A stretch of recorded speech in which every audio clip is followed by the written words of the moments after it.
बुरा वक्त एक ऐसी तिजोरी है जहां से कामयाबी के हथियार मिलते हैं। हेलो फ्यूचर नर्सेज, मैं सुरेंद्र आप सभी लोगों का एक बार फिर से बीएससी नर्सिंग उत्कर्ष यूट्यूब चैनल पे वंदन के साथ हार्दिक अभिनंदन करता हूं।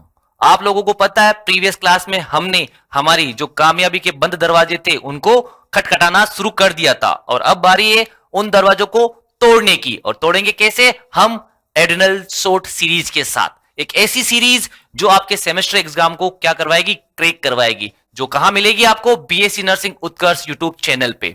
इस क्लास में आपको क्या मिलेगा?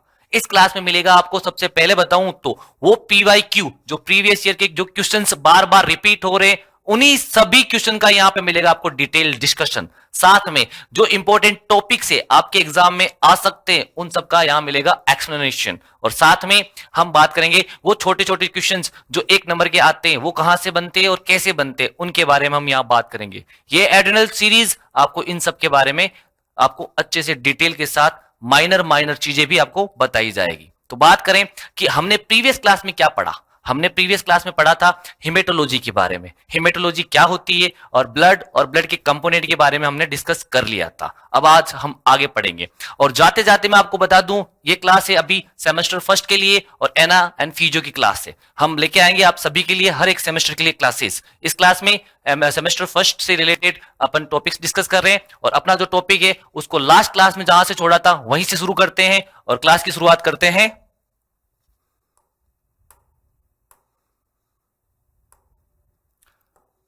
क्लास की शुरुआत करने से पहले बच्चों मैं आप लोगों को बता देता हूं कि इस टॉपिक में से कौन कौन से क्वेश्चंस आपके एग्जाम में आ सकते हैं, या फिर ऐसा बोलूं कि आपके एग्जाम में आए हुए हैं, रिपीट होने के चांसेस ज्यादा है। तो सबसे पहले बड़े क्वेश्चन की बात करूं, जो क्या 10 नंबर के क्वेश्चन आते हैं आपके एग्जाम में, 10 नंबर देके जाएगा एक क्वेश्चन, और वो क्वेश्चन इस चैप्टर में से कौन सा इंपॉर्टेंट बन सकता है, तो वो क्वेश्चन सबसे पहले बनता है कंपोजिशन ऑफ ब्लड। इस पे मैं बच्चों स्टार मार्क लगा रहा हूं क्योंकि एग्जाम में क्वेश्चन आने के चांसेस बहुत ज्यादा है। इस क्वेश्चन में से बड़ा क्वेश्चन मान लो तो क्या है, कंपोजिशन ऑफ ब्लड।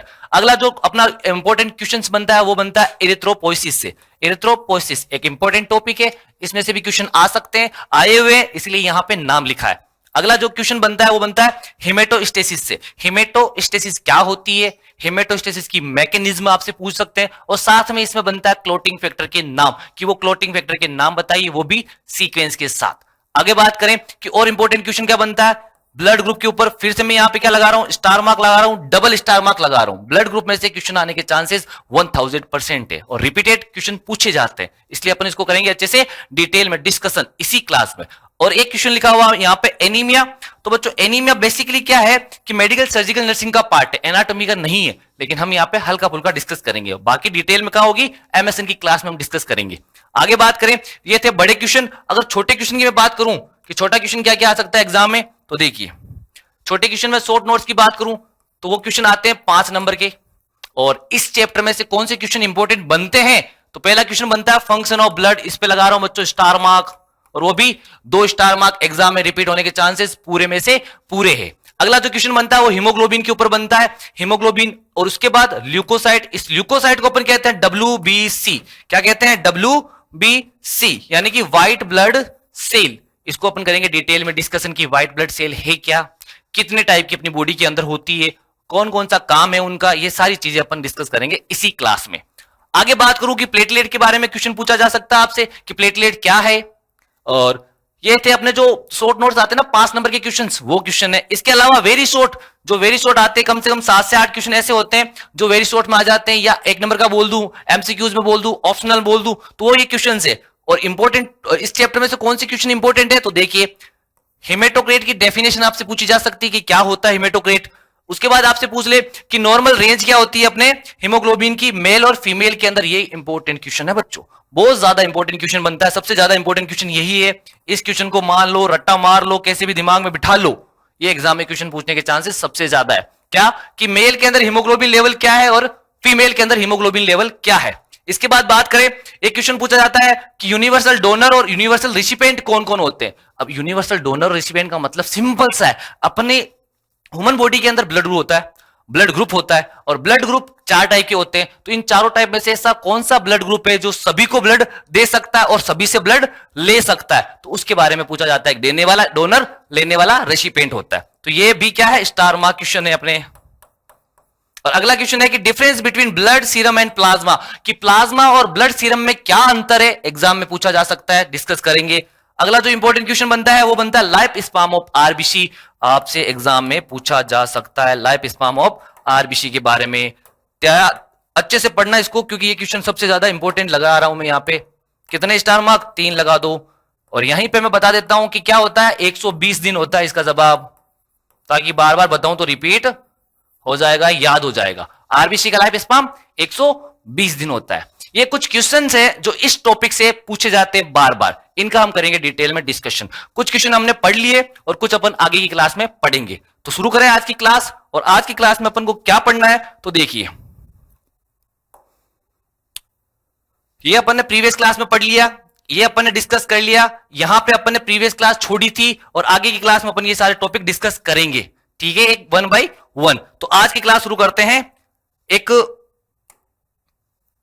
ये अपन ने लास्ट क्लास में छोड़ा था बच्चों, यहीं से शुरू करते ताकि आप लोगों को थोड़ा कंफ्यूजन ना हो कि लास्ट क्लास कहां पे छोड़ी थी और आज की क्लास कहां से शुरू करी। तो एक बार छोटा सा रिव्यू देख लेते हैं अपने कंपोजिशन ऑफ ब्लड का, ताकि आप लोग बिठा लो कि लास्ट क्लास का जो लास्ट पॉइंट था वहीं से अपन ने इस क्लास को उठाया। तो हेडिंग लगाए अपने कंपोजिशन।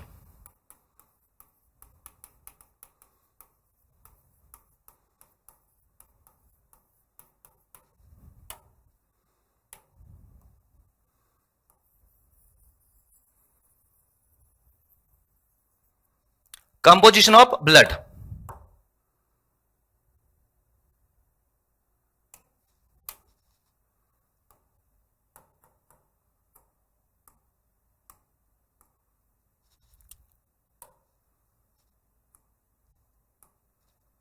ये आज की क्लास की शुरुआत कर रहे हैं हम सब।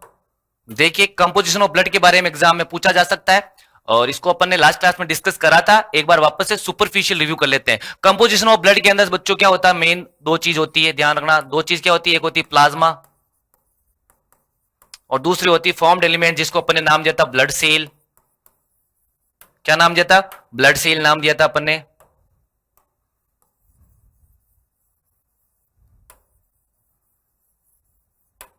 ब्लड सेल नाम दिया था अपन ने।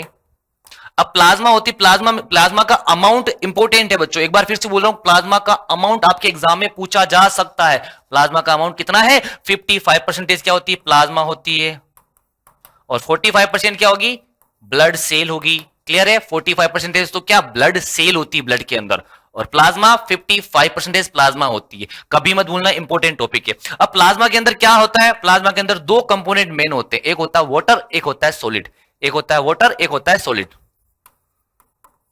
एक होता है वाटर, एक होता है सॉलिड। वाटर और सॉलिड। अब वाटर का अमाउंट पूछ ले आपसे, तो वाटर का अमाउंट कितना होता है बच्चों, 92% तो वाटर होता है और 8% क्या होता है, सॉलिड होता है। ध्यान रखना, प्लाज्मा के अंदर 92% वाटर और सॉलिड होता है, 8% सॉलिड होता है, 8%। क्लियर है बच्चों, भूलना मत, इंपॉर्टेंट है। देखो, अपन ने जब लास्ट क्लास में बात करी थी कि अपनी बॉडी के अंदर क्या होता है, फ्लूइड होता है। फ्लूइड के अंदर पानी है, लिक्विड पोर्शन है पूरा फ्लूइड। तो फ्लूइड का अमाउंट अगर आपसे पूछ ले कि ह्यूमन बॉडी के अंदर फ्लूइड का अमाउंट कितना होता है, तो लगभग 60 से 65% होता है। अगर आपसे पूछ ले कि प्लाज्मा के अंदर वाटर का अमाउंट कितना होता है, तो 92% वाटर होता है। क्लियर है, कभी गलत मत करना। प्लाज्मा के अंदर 92 है, जबकि बॉडी के अंदर 60 से 65% क्या होता है, फ्लूइड होता है। क्लियर है, बॉडी फ्लूइड अच्छे से पढ़ा, प्रीवियस क्लास जाके देख ले एक बार। आगे बात करें कि सॉलिड मटेरियल में क्या होता है, तो बच्चों सॉलिड के अंदर 2 कंपोनेंट होते हैं, एक होता है अपना क्या, ऑर्गेनिक सब्सटेंस, और एक होता है इनऑर्गेनिक सब्सटेंस। ऑर्गेनिक सब्सटेंस, एक होता है अपना इनऑर्गेनिक सब्सटेंस। 2 सब्सटेंस होते हैं, ऑर्गेनिक और इनऑर्गेनिक सब्सटेंस। इनऑर्गेनिक सब्सटेंस में और ऑर्गेनिक सब्सटेंस में भी पूछा जाता है। तो ऑर्गेनिक सब्सटेंस में ध्यान रखना, मेन होता है प्लाज्मा प्रोटीन। प्लाज्मा प्रोटीन ये अपन पढ़ेंगे, क्योंकि इंपॉर्टेंट क्वेश्चन है, 5 नंबर वाला क्वेश्चन आता है प्लाज्मा प्रोटीन में। और दूसरा इनऑर्गेनिक सब्सटेंस के अंदर देख लो, सोडियम हो जाएगा, कैल्शियम हो जाएगा, मैग्नीशियम, वो इलेक्ट्रोलाइट अपने यहाँ पे मिलते हैं। ऑर्गेनिक सब्सटेंस इसके अलावा और भी मिलते हैं, जैसे कि कार्बोहाइड्रेट मिल सकता है वहां पे एंजाइम मिल सकता है। ठीक है, ब्लड सेल की बात करें बच्चों, तो ब्लड सेल कितनी होती है, ब्लड सेल 3 होती है। एक होती है आरबीसी, एक होती है डब्ल्यूबीसी, एक होती है प्लेटलेट्स। प्लेटलेट्स, ये तीनों के बारे में पूछा जा सकता है। और आरबीसी का नॉर्मल अमाउंट अगर पूछ ले आपसे, तो 4 से 5 मिलियन पर क्यूबिक एमएम। अगर आपसे पूछ ले डब्ल्यूबीसी का अमाउंट कितना है, तो 4000 से 11000, 4 से 11000 पर क्यूबिक एमएम। प्लेटलेट पूछ ले आपसे तो 1.5, 1.5, 1.5 लाख से 4 लाख, 1.5 लाख से 4 लाख। ये एक छोटा सा रिव्यू बताया मैंने आपको composition of blood, last class में अपन ने पढ़ लिया। आज हम बात करेंगे प्लाज्मा के बारे में, और उसके बाद बात करेंगे ब्लड सेल क्या होती है, कितने टाइप की होती है, इसके अंदर अपन डिटेल में डिस्कशन करने वाले हैं ब्लड सेल के बारे में। तो बात करें प्लाज्मा की, तो प्लाज्मा होता क्या है, प्लाज्मा के अंदर क्या क्या कंपोनेंट होते हैं, प्लाज्मा का अमाउंट क्या, प्लाज्मा का कलर क्या है, प्लाज्मा के अंदर कौन कौन से सॉलिड ऑर्गेनिक मटेरियल और इनऑर्गेनिक मटेरियल होते हैं। तो आइए चलते हैं आगे की क्लास में। आगे की क्लास में प्लाज्मा आपने देख लिया कि प्लाज्मा यहां पे लिखा हुआ है, और प्लाज्मा के अंदर अपन बात करेंगे कि प्लाज्मा की डेफिनेशन पूछे कि प्लाज्मा क्या होता है बच्चों। तो देखिए प्लाज्मा क्या होता है।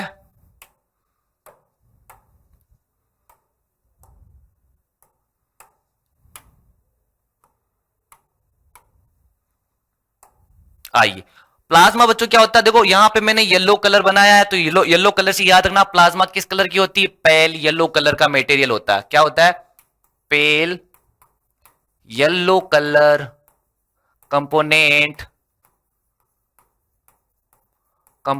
Of blood. Pale yellow colour of component क्या है ब्लड का, अगर ब्लड के अंदर पेल येलो कलर का जो कंपोनेंट है वही प्लाज्मा है। क्लियर है, क्योंकि अगर रेड कलर का कंपोनेंट है तो वो तो आरबीसी है, रेड ब्लड सेल आरबीसी है वो तो। चलिए आगे बात करें कि प्लाज्मा का अमाउंट कितना होता है बच्चों। मैंने बताया 55% इसका अमाउंट होता है, अभी अभी बताया था अमाउंट कितना, 55% इसका अमाउंट होता है। इसके अलावा प्लाज्मा के अंदर दो चीज मेन होती है, एक होती है वाटर और एक होता है सॉलिड। एक होता है वाटर, एक होता है सॉलिड। सॉलिड, वाटर और सॉलिड। वाटर का अमाउंट आपसे पूछा जा सकता है, तो वाटर का अमाउंट मैंने अभी भी बताया 92% और सॉलिड है अपना 8%। अब 92 को मैं क्या कर रहा हूं, हाईलाइट कर रहा हूं ताकि आप भूलो ना। ये अपना क्या है, एक इंपॉर्टेंट टॉपिक, क्वेश्चंस बन सकता है एग्जाम के पॉइंट ऑफ व्यू से, एक नंबर देके जाएगा, एक नंबर एग्जाम में दिया जा सकता है इससे वाटर। क्योंकि बच्चों कंफ्यूज क्या करेगा आपसे कि एग्जामिनर पूछेगा आपसे कि ह्यूमन बॉडी के अंदर टोटल फ्लूइड कितना होता है। ऑप्शन आपको देगा 60%, 92% या 70% या 40%। कंफ्यूज हो जाएंगे क्योंकि दोनों दे दी, 92 भी दे दिया और 60 भी दे दिया। तो हमेशा ध्यान रखना दो जगह पे अपन बॉडी फ्लूइड के बारे में, वाटर के बारे में क्वेश्चन पूछते हैं। एक क्वेश्चन पूछा जाता है वाटर के बारे में क्या, कि प्लाज्मा के अंदर वाटर का अमाउंट क्या होता है, और दूसरा क्वेश्चन आपसे पूछा जा सकता है ह्यूमन बॉडी के अंदर बॉडी फ्लूइड के अंदर बॉडी फ्लूइड कितना होता है। तो दोनों का जवाब अलग अलग है। बॉडी फ्लूइड कितना होता है, लगभग 60 से 65%, और यहां पे प्लाज्मा के अंदर वाटर का कितना होता है, 92%। ध्यान रखना। अब सॉलिड मटेरियल को फिर से दो पार्ट में डिवाइड करा हुआ है हमने अभी भी पढ़ा। सॉलिड पार्ट को फिर से दो पार्ट में, एक ऑर्गेनिक सब्सटेंस, एक इनऑर्गेनिक सब्सटेंस। ऑर्गेनिक सब्सटेंस और इनऑर्गेनिक सब्सटेंस, ये है अपना प्लाज्मा के बारे में। पेल येलो कलर का जो कंपोनेंट होता है ब्लड के अंदर उसको अपन प्लाज्मा कहते हैं, और प्लाज्मा का अमाउंट होता है 55% होता है, और प्लाज्मा के अंदर वाटर का अमाउंट 92% और 8% क्या होता है, सॉलिड होता है। ये है अपनी प्लाज्मा के बारे में। अब बात करें कि प्लाज्मा के अंदर जो मेन इंपॉर्टेंट ऑर्गेनिक सब्सटेंस है वो क्या है, प्लाज्मा प्रोटीन। प्लाज्मा प्रोटीन बच्चों, ये 5 नंबर का क्वेश्चन निकल के आता है यहां से। ये अपना 5 नंबर का क्वेश्चन एग्जाम में पूछा जा सकता है कि 5 नंबर का एग्जाम में क्वेश्चन प्लाज्मा प्रोटीन के ऊपर की, what is plasma protein and type of plasma protein explain करें। तो क्वेश्चन निकल के आया है, तो इसको डिस्कस करते हैं प्लाज्मा प्रोटीन के बारे में। तो प्लाज्मा प्रोटीन आपके सामने आ चुकी है। सबसे पहले बात करें कि प्लाज्मा प्रोटीन होती कहां है, प्लाज्मा के अंदर होती है। पहली चीज क्या, प्लाज्मा के अंदर। प्लाज्मा के अंदर क्या है, प्रोटीन से। तो कह सकते हो प्लाज्मा की डेफिनेशन में, प्लाज्मा प्रोटीन की डेफिनेशन क्या बनेगी, ग्रुप ऑफ प्रोटीन्स। क्या है, ग्रुप ऑफ प्रोटीन्स जो कहां पे मिलती है, प्लाज्मा के अंदर मिलती है। तो इसकी डेफिनेशन क्या बन सकती है, group of proteins, group of protein which is present in plasma, which is present in plasma, जो कि प्लाज्मा में प्रेजेंट रहती है। जो कि क्या है, प्लाज्मा में प्रेजेंट रहती है। क्लियर है? प्लाज्मा प्रोटीन की डेफिनेशन अगर आपसे पूछ ले तो बहुत सारी प्रोटीन्स का ग्रुप होता है और प्लाज्मा प्रेजेंट रहती है। अच्छा बच्चों, इंपॉर्टेंट है कि ये सिंथेसाइज कहां से होती है। सिंथेसाइज का मतलब होता है कहां से बनती है। बहुत बार एग्जाम में पूछा क्वेश्चन है और इस क्वेश्चन को मैं फिर से बोल रहा हूं। क्या कर रहा हूं? वही जो काम पहले करा था मैंने, क्या हाईलाइट करो ताकि आप याद रख सको। एग्जाम में क्वेश्चन पूछा जाएगा और सिंथेसाइज कहां से होती है, तो बच्चों पहली चीज कहां से, लीवर से। लीवर से सिंथेसाइज होती है और लीवर में भी एक सेल है जो क्या करती है, प्लाज्मा प्रोटीन बनाती है। सिंथेसाइज फ्रॉम कहां से, लीवर। लीवर में कहां से, नाम याद रखना, रेटिकुलो एंडोथीलियल। नाम याद रखना, एंडोथीलियल रेटिकुलोसाइट। नाम याद रखना, एंडोथीलियल रेटिकुलोसाइट। ये नाम नहीं भूलना है बच्चों, एग्जाम में क्वेश्चन पूछा जाएगा इसमें। ये अपना इंपॉर्टेंट क्वेश्चन बना हुआ है, यहीं से मैं स्टार मार्क लगा दूं। कभी मत भूलना कि प्लाज्मा प्रोटीन कहां से सिंथेसाइज होती है, लीवर से होती है। और लीवर में भी कहां से, एंडोथीलियल रेटिकुलो नाम की एक सेल्स होती है, वहां से रिलीज होती है। Important, very very important question. 1 number का क्वेश्चन मान लो या 2 नंबर का मान लो, एग्जाम में पूछा जा सकता है। इसके अलावा टोटल प्लाज्मा प्रोटीन का अमाउंट कितना होता है। अपनी बॉडी के अंदर ब्लड है, ब्लड के अंदर प्लाज्मा है और प्लाज्मा के अंदर प्लाज्मा प्रोटीन है, उसका अमाउंट पूछा कि प्लाज्मा प्रोटीन का अमाउंट कितना होता है। तो एवरेजली बात करूं मैं, 6 से 8 ग्राम परसेंटेज इनकी वैल्यू होती है और फिक्स बताऊं तो 7.3 ग्राम परसेंटेज इसकी क्या वैल्यू होती है। ध्यान रखना, एवरेज तो क्या 6 से 8 और 7.3 परसेंटेज क्या है इसकी वैल्यू होती है। तो दोनों चीज याद रखनी है बच्चों।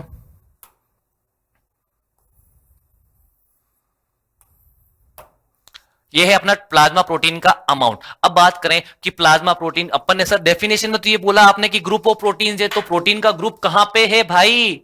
अरे लाडलो यही है। आइए डिस्कस करें प्लाज्मा प्रोटीन के टाइप्स।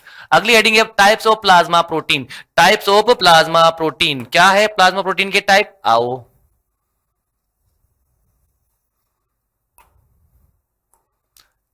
प्लाज्मा प्रोटीन के टाइप्स देखो।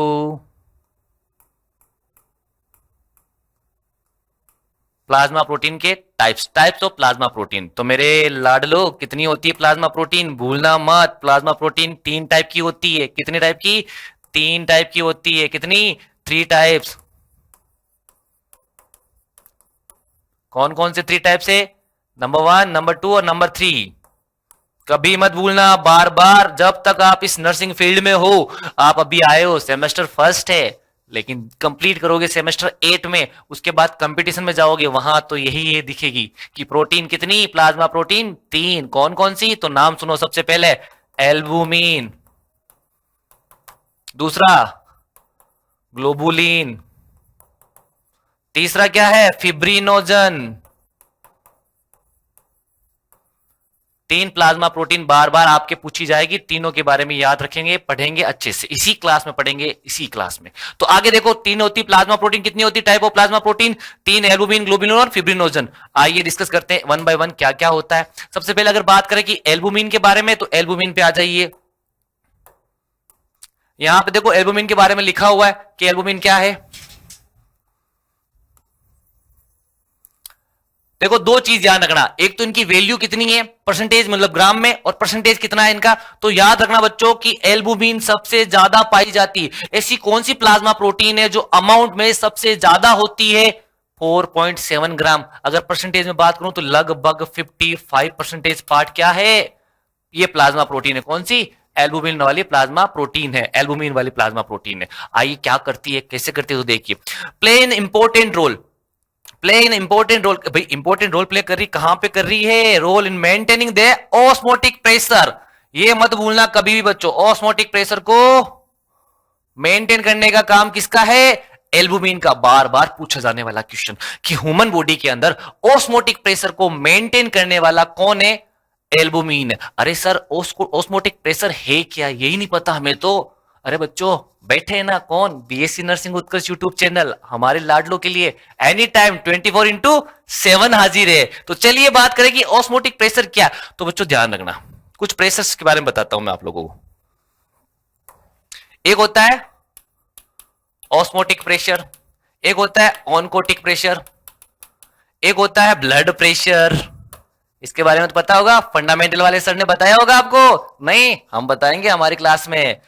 ब्लड प्रेशर, और तीसरा होता है हाइड्रोस्टेटिक प्रेशर, हाइड्रोस्टेटिक्स प्रेशर। तो 4 प्रेशर हम पढ़ते हैं हमारे अपने ह्यूमन बॉडी के अंदर। इन चारों प्रेशर का अलग अलग रोल होता है बच्चों। पहले बात करें अगर सबसे पहले ब्लड प्रेशर किसे कहते हैं, तो ब्लड प्रेशर का मतलब सिंपल सा देखो, ये अपनी ब्लड वेसल्स होती है ना। इस ब्लड वेसल्स के अंदर क्या होता है, इसके अंदर ब्लड होता है, क्या होता है, ब्लड चलता है ना ब्लड। ओके, अब देखो बच्चों क्या हुआ कि ये जो ब्लड है ना, चलते चलते कहां पे, इस लेयर पे, इस लेयर पे, या इस लेयर पे, या इस लेयर पे क्या डालेगा, प्रेशर डालेगा, प्रेशर डालेगा। उसी प्रेशर को क्या कहोगे, ब्लड प्रेशर कहोगे। कि ब्लड के द्वारा ब्लड की लेयर पे जो प्रेशर पड़ता है उसको अपन कहते हैं ब्लड प्रेशर। पहला पॉइंट क्या, ब्लड प्रेशर की डेफिनेशन। दूसरा कि सर ऑनकोटिक प्रेशर किसे कहते हैं, अरे मेरे बच्चों ब्लड के अंदर क्या है, प्लाज्मा है, और प्लाज्मा के अंदर प्लाज्मा प्रोटीन है। तो प्लाज्मा के द्वारा जो प्रेशर लगता है, ये तो अपन ने बोल दिया ब्लड के द्वारा ना।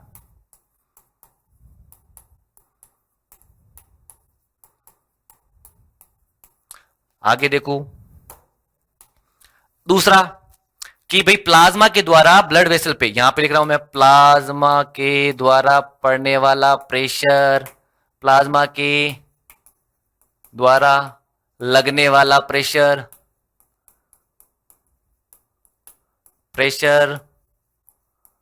ये एडिशनल इंफॉर्मेशन है बच्चों, आगे के टाइम काम आएंगे आपके। आगे भी बहुत सारे सिस्टम है, बहुत सारे सेमेस्टर है, इसलिए थोड़ा सा ध्यान रखना। पहला ब्लड प्रेशर क्या है, प्लाज्मा ब्लड के द्वारा ब्लड की लेयर पे जो प्रेशर लगता है, आर्टरी की लेयर पे, उसे ब्लड प्रेशर कहते हैं। अब ब्लड के अंदर क्या है, प्लाज्मा है, तो प्लाज्मा भी तो अपना प्रेशर लगाएगी। वो जो प्रेशर लगा रही उसी प्रेशर को क्या बोलेंगे, ऑनकोटिक प्रेशर बोलेंगे। अच्छा, तो ऑस्मोटिक प्रेशर क्या सर, यही तो पढ़ना था, ऑस्मोटिक प्रेशर ही तो पढ़ना था कि ऑस्मोटिक प्रेशर है क्या चीज। तो सुनो, ऑस्मोटिक प्रेशर का मतलब सिंपल सा है कि ब्लड है, ब्लड कहां पे है, आर्टरी के अंदर या वेन के अंदर चल रहा है। उस आर्टरी के अंदर क्या है, ब्लड के अंदर प्लाज्मा है। अरे प्लाज्मा के अंदर प्लाज्मा प्रोटीन है। अरे सर प्लाज्मा प्रोटीन में क्या है, सोल्यूट होते हैं बच्चों, सोल्यूट होते हैं, सेल्स होती है, गैसेज होती है। अब वो सेल्स, वो गैसेज यानी कि सोल्यूट के द्वारा जो प्रेशर लगता है उसको क्या बोलेंगे, ऑनकोटिक प्रेशर बोलेंगे। सोल्यूट के द्वारा जो प्रेशर लगता है उसको क्या बोलेंगे हम, सोल्यूट के द्वारा जो प्रेशर लग रहा है उसको क्या बोलेंगे, हाँ कमेंट में बताओ फटाफट से, ऑस्मोटिक प्रेशर बोलेंगे। और एक प्रेशर आपको दिख रहा है हाइड्रोस्टेटिक प्रेशर। हाइड्रोस्टेटिक प्रेशर का मतलब देखो, अलग पेज पे लेते हैं।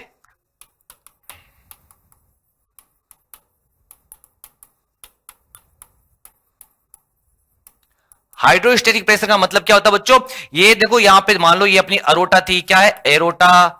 एरोटा क्या होती है बच्चों, एरोटा होती है अपनी ह्यूमन बॉडी की लार्जेस्ट लॉन्गेस्ट आर्टरी। क्या होती है, लार्जेस्ट और लॉन्गेस्ट आर्टरी। लिख देता हूं, largest and longest, largest and longest artery किसकी, अपनी बॉडी की बच्चों, लाड लो अपनी बॉडी की, सबके अंदर होती है, पर्सनल नहीं है ना।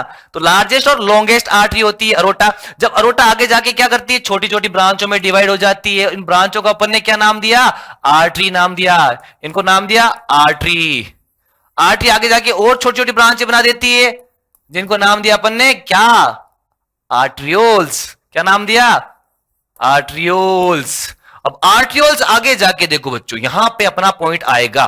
ये कोई बॉडी ऑर्गन है, इसमें अपन मान लो बॉडी ऑर्गन बना ही देते हैं ताकि तुम्हें सब अच्छा अच्छा लगे, तुम्हारे लिए मेहनत की जा रही है। मान लो ये अपना स्टमक है, इस जगह पे क्या करना, ब्लड सप्लाई करनी है अपन को, इस जगह पे ब्लड सप्लाई करनी है। तो आगे देखो कर दो सप्लाई फटाफट से। जब ये आर्टरियोल्स आगे जाके छोटी छोटी माइनर ब्रांचेस में, छोटी छोटी ब्रांचों में ना, छोटी छोटी ब्रांचों में डिवाइड होकर यहां से क्या है इसके अंदर, इसके अंदर ब्लड है सर। ब्लड के अंदर क्या है, ऑक्सीजन है, प्लस क्या है, न्यूट्रिशन है। तो ये दोनों चीजें क्या करेगा, इसके अंदर देगा। यहां से पर्टिकुलर सेल टिश्यू को देना, यानी कहने का मतलब ऑक्सीजन प्लस न्यूट्रिशन किसको देना है, सेल या फिर टिश्यू को दे दो। ठीक है, दे दिया। अब उधर की तरफ क्या होगा बच्चों, साइड में क्या चलेगा, वेन वाला कहां चलेगा, वेन वाला इधर से छोटी छोटी पाइपलाइन आएगी, कौन सी, आर्ट्रियोल्स, यही तो आर्ट्रियोल्स है, अरे कैपिलरी, क्या बोलेंगे इनको, कैपिलरी, ये भी कैपिलरी, कैपिलरी वापस ब्रांचों में खुलेगी जिनको अपन कहते हैं वेन्यूल्स, वेन्यूल्स आगे जाके वेन में और वेन आगे जाके सुपीरियर वेना केवा और इंफीरियर वेना केवा में।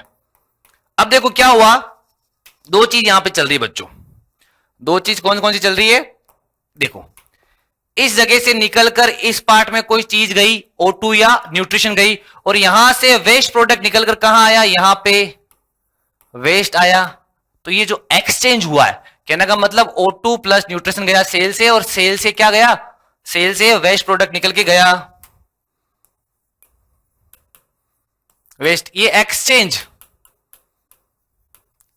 एक्सचेंज होने वाला प्रेशर, यानी कि ब्लड कैपिलरीज के द्वारा, ब्लड कैपिलरीज में से ऑक्सीजन, न्यूट्रिशन, वेस्ट प्रोडक्ट का जो एक्सचेंज जिस प्रेशर से होता है, उसी प्रेशर को हाइड्रोस्टेटिक प्रेशर कहते हैं। क्लियर है बच्चों, यहां से अरोटा ब्लड लेके गई, ऑक्सीजन वाला आगे गई, किस ब्रांच में कटी, आर्टरीज, आर्टरीज के अंदर डिवाइड हुई, आर्टरीज आगे जाके आर्ट्रियोल्स बनाती है, आर्ट्रियोल आगे जाके आर्ट्रियल कैपिलरी बनाती है, और कैपिलरी से जो ऑक्सीजन है, जो न्यूट्रिशन है, वो पर्टिकुलर सेल टिश्यू तक पहुंच गया। अब पर्टिकुलर सेल टिश्यू को क्या मिल गया, ऑक्सीजन मिल गया, तो अब यहां पे इसका यूटिलाइजेशन होगा।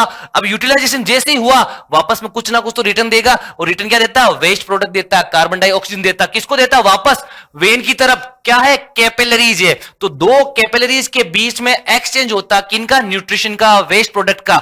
ये किस प्रेशर की वजह से होता, उसी प्रेशर को अपन कहते हैं हाइड्रोस्टेटिक प्रेशर। क्लियर है, भूलना मत, कमेंट में फटाफट से करो, जवाब दो कि हाँ सर रेडी है, आगे बढ़े। चलिए बात करते हैं एक एल्बुमिन की, अपने एल्बुमिन पे अपन बात कर रहे थे। एल्बुमिन का काम क्या है, ऑस्मोटिक प्रेशर को मेंटेन करना। अच्छा बच्चों, ऑस्मोटिक प्रेशर अगर मेंटेन नहीं हुआ तो क्या होगा, अरे सर क्या हो जाएगा, एडिमा हो जाएगी, सूजन आ जाएगी, स्वेलिंग हो जाएगी, क्योंकि पानी क्या चला जाएगा, अपनी ब्लड वेसल से निकलकर बाहर की तरफ, और बाहर वाले प्रेशर अपने एनवायरमेंट को क्या बोलेंगे, एक्स्ट्रा सेलुलर स्पेस में, और वहां पे क्या होगी, स्वेलिंग हो जाएगी। और क्या क्या इसकी डेफिनेशन क्या क्या हो सकता है, नेफ्रोटिक सिंड्रोम हो सकता है बच्चों, प्रोटीन एनर्जी माल न्यूट्रिशन जिसे अपन कहते हैं पीईएम, न्यूट्रिशन की प्रॉब्लम में हम पढ़ेंगे इसको भी अच्छे से।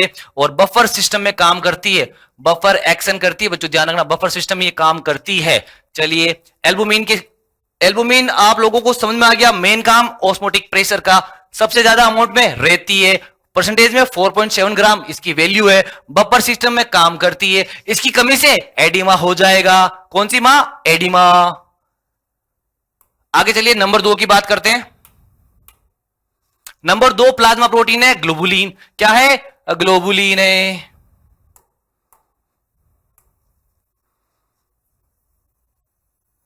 क्या है, ग्लोबुलिन है। इसका अमाउंट कितना होता है बच्चों, 2 से 3 ग्राम, और परसेंटेज में याद कर लो तो 38% ये होती है, 55 तो एल्बुमिन, 38 ग्लोबुलिन है। क्लियर है यहां तक। आगे देखो क्या करती है, इंपॉर्टेंट रोल करती है डिफेंस मैकेनिज्म में। एक ऐसी प्लाज्मा प्रोटीन जो अपने डिफेंस में हेल्प करती है वो है ग्लोबुलिन। क्या बनाती है, इम्यूनोग्लोबिन बना देती है, इम्यूनोग्लोबिन सब्सटेंस बना लेती है। क्लियर है। इंपॉर्टेंट पॉइंट क्या है कि इसका अमाउंट क्या है और क्या काम करती है, डिफेंस में काम करती है, जो क्या बनाती है, इम्यूनोग्लोबिन्स। जैसे कि आपने सुना होगा आईजीजी, आईजीए, याद आ रहा कुछ, वो यही बनाती है। आगे देखिए नंबर 3 की बात करें तो नंबर 3 है फिब्रिनोजन। और फिब्रिनोजन का अमाउंट कितना होता है बच्चों, 0.39 ग्राम, थोड़ी सी कम होती है, ज्यादा नहीं होती। काम क्या करती है, इसका काम एक ही है, क्लोटिंग। फिब्रिनोजन खुद एक क्लोटिंग फैक्टर है, ठीक है ना। अपन जब पढ़ेंगे क्लोटिंग फैक्टर में तो 13 टाइप के क्लोटिंग फैक्टर आएंगे अपने पास, और उनमें से एक क्लोटिंग फैक्टर है फिब्रिनोजन। और फिब्रिनोजन का काम ही क्या, क्लोट बनाने का काम करते हैं। तो यहां देखो देखो, essential for the coagulation, coagulation का मतलब है blood clotting, for the blood during clotting, clotting है, क्लोटिंग के टाइम क्या करता है, कन्वर्ट करता है किसको, फिब्रिन में। और जैसे ही फिब्रिन बना, इसका मतलब होता है क्लोट बन गया, क्लोट बन गया। आगे की क्लास में अपन डिस्कस करेंगे, इसको अच्छे से करेंगे ना। तो ये थी अपनी प्लाज्मा प्रोटीन। आई थिंक आप लोगों को प्लाज्मा और प्लाज्मा प्रोटीन के बारे में पता चल गया होगा, है ना। कमेंट में लिखो अगर पता चल गया होगा कि हाँ सर हमारा ये टॉपिक क्लियर है। नहीं है तो नो लिख दो यार, वापस क्लियर करवाएंगे आप ही के लिए। तो आपकी सेवा में हाजिर है कौन? अरे बीएससी नर्सिंग उत्कर्ष यूट्यूब चैनल। चलिए आगे बात करते हैं। आगे देखो फॉर्म्ड एलिमेंट की बात करते तो फॉर्म्ड एलिमेंट में क्या है? ब्लड सेल से, ब्लड सेल से। ब्लड सेल कितनी पढ़ी थी मैंने अभी? आरबीसी तो एक है सर, दूसरी क्या है? डब्ल्यूबीसी है सर। अरे सर तीसरी क्या है? प्लेटलेट्स। आरबीसी का नॉर्मल अमाउंट 4 से 5 मिलियन पर क्यूबिक एमएम। अरे सर डब्ल्यूबीसी का अमाउंट बार बार बोलो, याद हो जाएगा। डब्ल्यूबीसी 4000 से 11000,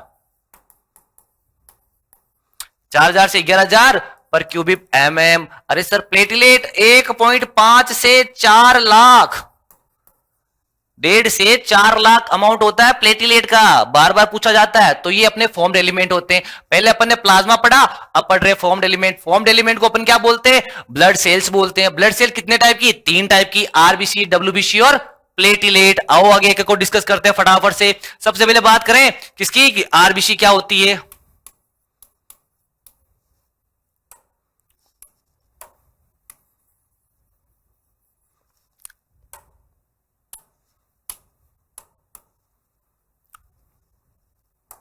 देखिए आरबीसी क्या होती है बच्चों?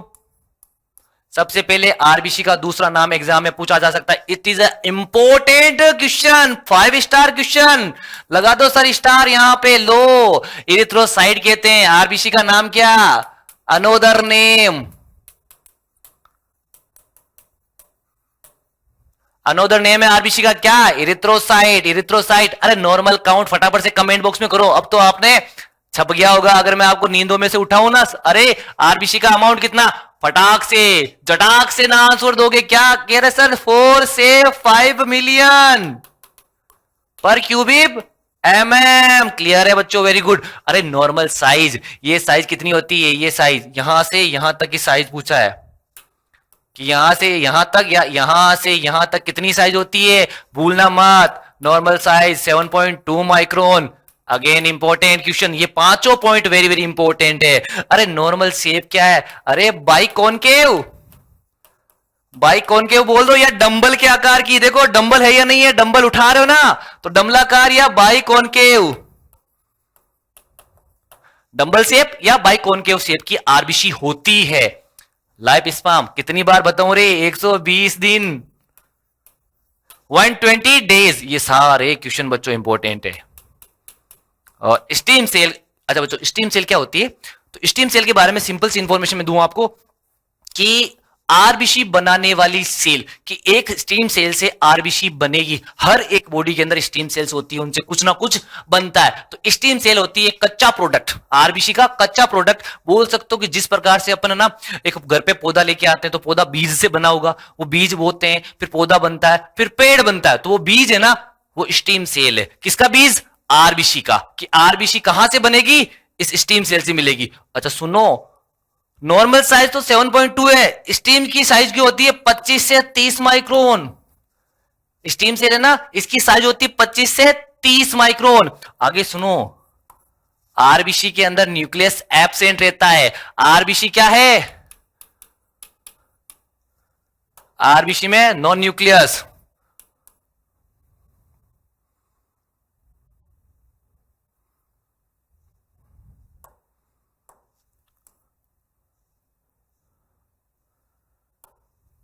आरबीसी के अंदर बच्चों क्या होता है? Non nucleus. याद रखना इसके अंदर न्यूक्लियस नहीं है, जबकि न्यूक्लियस प्रेजेंट रहता है और हीमोग्लोबिन क्या रहता है? एब्सेंट रहता है। ये ध्यान रखना दोनों पॉइंट। स्टीम सेल, आरबीसी की स्टीम सेल में nucleus absent, present present present, जबकि आरबीसी में न्यूक्लियस एब्सेंट। आरबीसी में हीमोग्लोबिन प्रेजेंट रहता है, लेकिन यहां पे क्या है? स्टीम सेल में एब्सेंट रहता है। क्लियर है? तो ये कुछ इंपॉर्टेंट पॉइंट है आरबीसी से लेकर, ये सारे इंपॉर्टेंट है एग्जाम के पॉइंट ऑफ व्यू से। एक नंबर का क्वेश्चन यहां से पक्का कर लो मेरे दोस्तों, मेरे प्यारे लाडलो यार, तुम्हारे लिए तो पढ़ा रहा हूं मैं।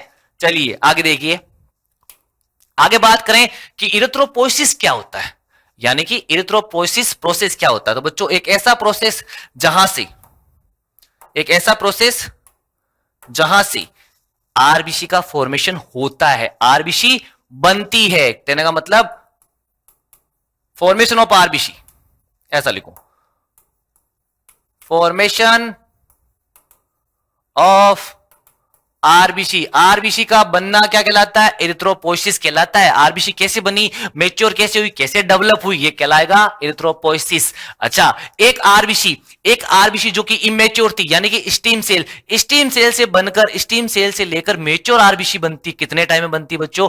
9 दिन में बनती है। कितने दिन में? 9 दिन में एक मेच्योर आरबीसी बन जाती है। तो आओ इस एरिथ्रोपोइसिस प्रोसेस के बारे में डिस्कस करते हैं। देखो क्या होता है, सबसे पहले एक स्टीम सेल होती है, और इसी स्टीम सेल का मैंने अभी भी आपको बताया कि क्या साइज कितनी, 25 से 30 माइक्रोन, और न्यूक्लियस प्रेजेंट रहेगा कि नॉन न्यूक्लियस, हीमोग्लोबिन नहीं रहेगा, न्यूक्लियस तो प्रेजेंट रहेगा ना।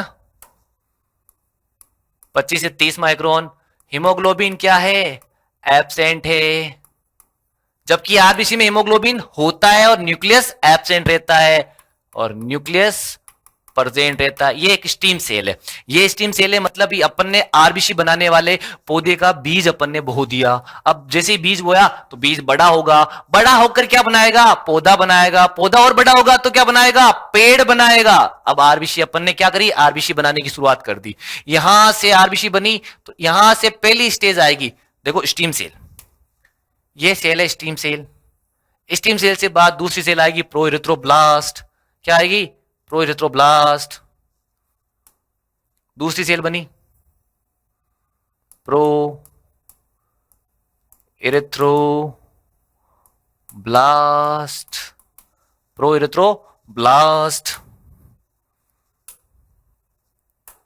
प्रोइरिथ्रोब्लास्ट बनी। अब प्रोइरिथ्रोब्लास्ट से क्या बनेगा बच्चों? प्रोइरिथ्रोब्लास्ट से बनेगा अर्ली नॉर्मोब्लास्ट। एक प्रोसेस है, हम बात कर रहे हैं कि आरबीसी कैसे बनती है। पहले स्टीम सेल बनेगी, स्टीम सेल से क्या बनेगी? प्रोइरिथ्रोब्लास्ट बनेगी, और प्रोइरिथ्रोब्लास्ट से क्या बनती है? Early normoblast. क्या बनती है? Early normoblast. अर्ली नॉर्मोब्लास्ट बनती है। अर्ली नॉर्मोब्लास्ट से क्या बनेगी बच्चों?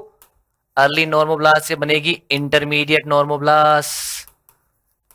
Intermediate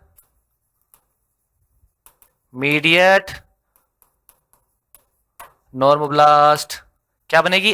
intermediate normoblast. अभी तक आरबीसी नहीं बनी है। हाँ, दो चीज जरूरी, क्या कि हीमोग्लोबिन क्या हो गया? हीमोग्लोबिन, यहां पे हीमोग्लोबिन प्रेजेंट हो जाता है, हीमोग्लोबिन प्रेजेंट हो जाता है। कहां पे? अर्ली नॉर्मोब्लास्ट की जो स्टेज है वहां पे हीमोग्लोबिन आ जाता है, जबकि स्टेम सेल में हीमोग्लोबिन नहीं था। तो स्टीम सेल बनी, स्टीम सेल से क्या बनी? प्रोइरिथ्रोब्लास्ट बनी। प्रोइरिथ्रोब्लास्ट से क्या बना है? अर्ली नॉर्मोब्लास्ट बना है।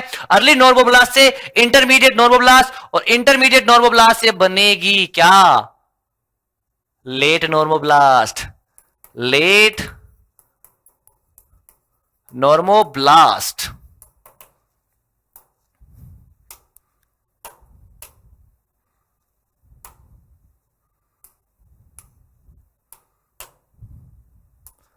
क्या बनी बच्चों?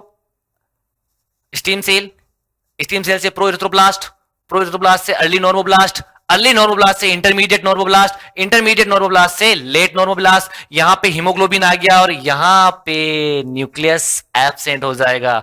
यहां से न्यूक्लियस एब्सेंट, यहां से न्यूक्लियस एब्सेंट हो जाएगा। लेट नॉर्मोब्लास्ट बना। अब लेट नॉर्मोब्लास्ट से क्या बनेगा बच्चों? रेटिकुलोसाइट। रेटिकुलो, इसे अपन कहते हैं इमेच्योर आरबीसी। क्या कहते हैं बच्चों? Immature RBC. इमेच्योर आरबीसी, फीका गलत डाल देते हैं कुछ। क्या है? Immature RBC.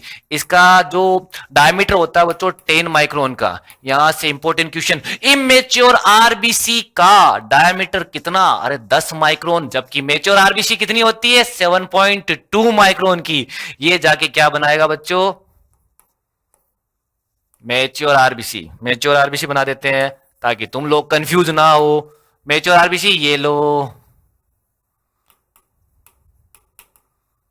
मेच्योर आरबीसी बन गए ना बच्चों? Mature RBC.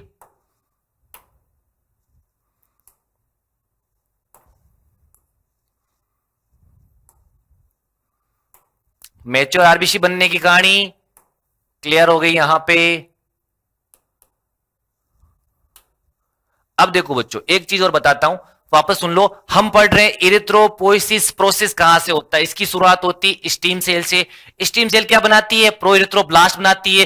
प्रो इरिथ्रोब्लास्ट क्या बनाती है? अर्ली नॉर्मोब्लास्ट बनाती है। अर्ली नॉर्मोब्लास्ट में हीमोग्लोबिन प्रेजेंट रह जाता है, पहले तो एब्सेंट है, प्रेजेंट हो जाता है। अर्ली नॉर्मोब्लास्ट से बनता है इंटरमीडिएट नॉर्मोब्लास्ट, न्यूक्लियस एब्सेंट, क्योंकि आरबीसी के अंदर non nucleus, haemoglobin present, size कितनी? 7.2 माइक्रोन की। सारे की पॉइंट्स है। लेट नॉर्मोब्लास्ट बनी, लेट नॉर्मोब्लास्ट से रेटिकुलोसाइट बना, और रेटिकुलोसाइट को अपन क्या कहते हैं? इमेच्योर आरबीसी कहते हैं, इमेच्योर आरबीसी कहते हैं। और इमेच्योर आरबीसी से मेच्योर आरबीसी बन गई। देखो वही डंबल के आकार की, जिसका साइज कितना? 7.2 माइक्रोन का। अब बच्चों ध्यान रखना, यहां से यहां तक की जो कहानी है, यहां से जो यहां तक की जो कहानी है, तो कहने का मतलब ये यहां से चलकर यहां तक की जो कहानी है ना, ये वाली, ये बनती है 7 डेज में। 7 डेज में यहां से मतलब stem cell, pro erythroblast, early normoblast, intermediate normoblast और लेट नॉर्मोब्लास्ट और रेटिकुलोसाइट 7 दिन में बनता है। और 7 दिन के बाद यहां से यहां तक जो मेच्योर आरबीसी बनती है 2 डेज में। कितने दिन में? 2 दिन में बनती है, 2 दिन में बनती है। ये है अपना इरिथ्रोपोइसिस प्रोसेस। यहां तक आई होप आप लोगों का क्लियर हुआ होगा। फटाफट से देखो, stem cell, pro erythroblast, pro erythroblast में अर्ली, अर्ली के बाद इंटरमीडिएट, इंटरमीडिएट के बाद लेट और रेटिकुलोसाइट और मेच्योर आरबीसी। यही क्या है अपना स्टीम सेल से आरबीसी बनने का काम है। देखो स्टीम सेल बनी, स्टीम से प्रो इरिथ्रोब्लास्ट बना, प्रो से अर्ली, अर्ली से इंटरमीडिएट, लेट और रेटिकुलोसाइट और आरबीसी बन गया। इस प्रोसेस को अपन क्या कहते हैं? इरिथ्रोपोइसिस प्रोसेस कहते हैं। चलिए यहां तक समझ में आ गया होगा। आगे बढ़ते हैं, और आगे बढ़ने से पहले हीमोग्लोबिन के बारे में जान लेते हैं कि व्हाट इज हीमोग्लोबिन, क्या होता है हीमोग्लोबिन। हीमोग्लोबिन क्या है? 2 वर्ड से मिलकर बना हुआ है। ये 2 वर्ड कौन सा? एक होता है अपना haem, haem plus globin. Haem क्या होता है? आयरन होता है। ग्लोबिन क्या होता है? प्रोटीन होता है। इन दोनों से मिलकर क्या बनता है? हीमोग्लोबिन बनता है। अब हीमोग्लोबिन का क्या होता है बच्चों, कि एक हीमोग्लोबिन का जो एक मॉलिक्यूल्स होता है, एक हीमोग्लोबिन का जो मॉलिक्यूल्स होता है, मॉलिक्यूल्स होता है, वो उसमें क्या होता है? उसमें 2 अल्फा चेन और 2 बीटा चेन होती है। 2 तो अल्फा चेन और 2 बीटा चेन होती है।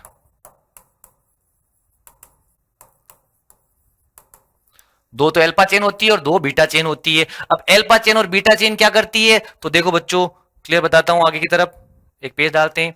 देखो क्या, हीमोग्लोबिन का एक मॉलिक्यूल्स 2 तो अल्फा चेन से और 2 बीटा चेन से मिलकर बनता होता है। ये तो 2 अल्फा चेन हो गई, शायद दिख नहीं होगा, कलर चेंज कर लेते हैं।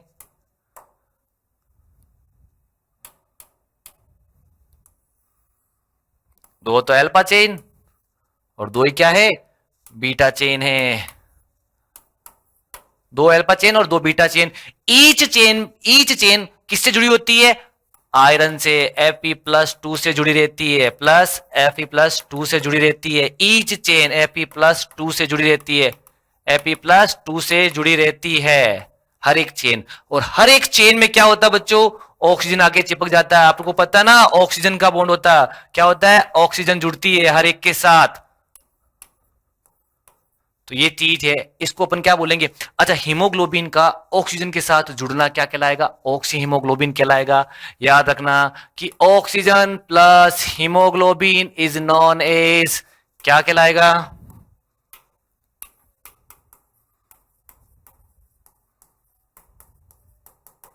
ऑक्सी हीमोग्लोबिन कहलाएगा।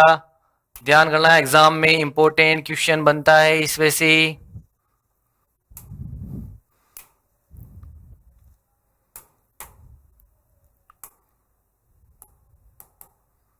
ठीक है, अगर मैं बात करूं, दूसरा पॉइंट क्या है अपना, कि CO2 अगर हीमोग्लोबिन से जुड़ जाए तो क्या बनेगा? कार्ब एमाइनो हीमोग्लोबिन क्या कहलाएगा? हीमोग्लोबिन कहलाएगा। ये इंपॉर्टेंट पॉइंट है। तो ईच हीमोग्लोबिन का मोलिक्यूल्स दो अल्फा चेन और दो बीटा चेन से जुड़ता है, और दो अल्फा चेन और दो बीटा चेन मतलब चार चेन हो गई, और चारों चेन पे हर एक चेन पे अपना आयरन आके चिपकेगा और साथ में ऑक्सीजन लाके चिपकाएगा। ये होती है हीमोग्लोबिन की स्ट्रक्चर। क्या होती है? हीमोग्लोबिन की स्ट्रक्चर। हीमोग्लोबिन की स्ट्रक्चर।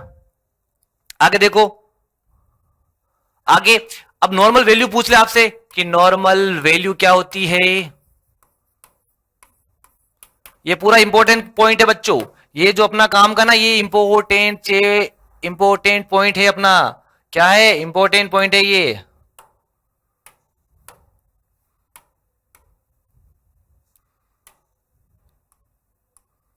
देखो इसमें क्या क्या है। न्यूबॉर्न की बात करें कि न्यूबॉर्न के अंदर हीमोग्लोबिन का लेवल कितना होता है, तो बच्चों ध्यान रखना 23 से 25 ग्राम पर डीएल होता है। 1 साल 1 ईयर ओल्ड बेबी का अंदर होता है 12.5 ग्राम हीमोग्लोबिन। याद रख लेना, ये रट्टा मार लेना, एग्जाम में क्वेश्चन पूछा जाएगा। मेल के अंदर हीमोग्लोबिन का लेवल होता है 14 से लेकर 18 ग्राम पर डीएल। फीमेल के अंदर कितना होता है बच्चों?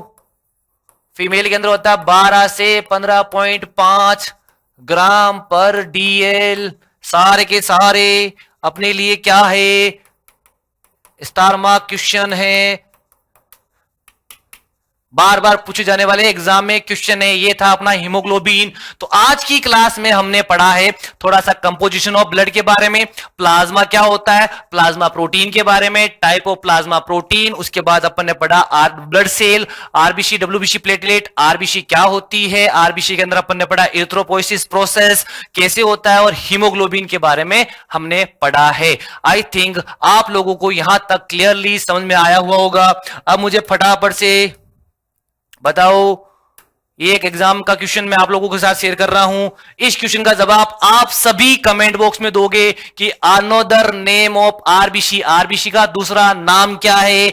इसी के साथ आज के सेशन को, आज के एडिनल शॉट को हम क्या देते हैं? अति सिद्धम देते हैं। कल फिर मिलेंगे, हंसते खेलते मिलेंगे और अच्छे से मिलेंगे। तब तक do whatever you want to do man.